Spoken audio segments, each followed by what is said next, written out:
আসসালামু আলাইকুম। প্রিয় বন্ধুরা, আমি এখন যে জায়গাটাতে আছি, মালদ্বীপের গোল্ডেন মসজিদ নামে পরিচিত যে মসজিদটা, সেই মসজিদটাতে আছি আমি এখন। এই যে আমার পিছনের দিকটাতে দেখেন সেই মসজিদটা। এই যে মূলত এই যে দরজাটাই হচ্ছে গোল্ডেনের ডিজাইনের তৈরি করা, বিধায় এটাকে গোল্ডেন মসজিদ নামে পরিচিত সবার। মসজিদের মিনারটা দেখেন, বিশাল আকৃতির মিনার। মসজিদের পরিবেশটাই অনেক সুন্দর। এই দেশের প্রতিটা মসজিদের পরিবেশ খুবই সুন্দর হয়ে থাকে। কারণ হচ্ছে প্রতিটা মসজিদ এই দেশের গভর্নমেন্ট তৈরি করে, এবং মসজিদের হচ্ছে কি আপনার ইমাম মুয়াজ্জিন যা আমরা বলি, সবার কিন্তু স্যালারি সরকারি স্যালারি। এইখানে ওরা প্রতি সপ্তাহে সপ্তাহে চেঞ্জ করে।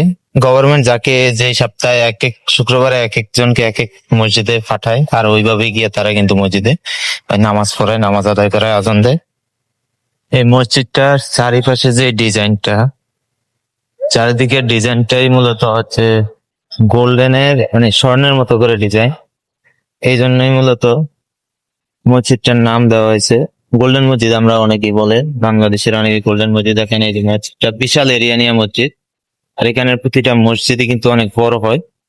যেহেতু সরকার করে, গভর্নমেন্ট করে, অনেক বড় করে কিন্তু প্রতিটা মসজিদ তৈরি করা হয় এই দেশে।